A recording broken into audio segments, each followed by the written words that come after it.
السجن الدولفيني الأسود أخطر سجون روسيا. خلف أسواره 700 سجين صنفوا كأخطر مجرمي روسيا. يقع هذا السجن على الحدود الكازاخستانية الروسية. سجن الدولفيني الأسود أخطر سجون العالم. قيل أنه يضم سفاحين ومغتصبي أطفال وآكلي لحوم البشر وإرهابيين.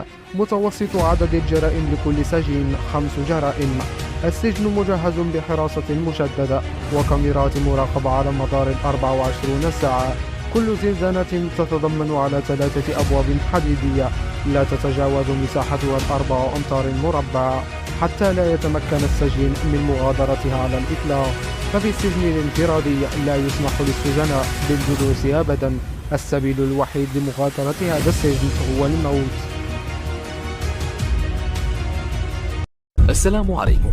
لا تنسوا الاعجاب بالفيديو والاشتراك في القناة تشجيعا لنا لنستمر بنشر المزيد إن شاء الله.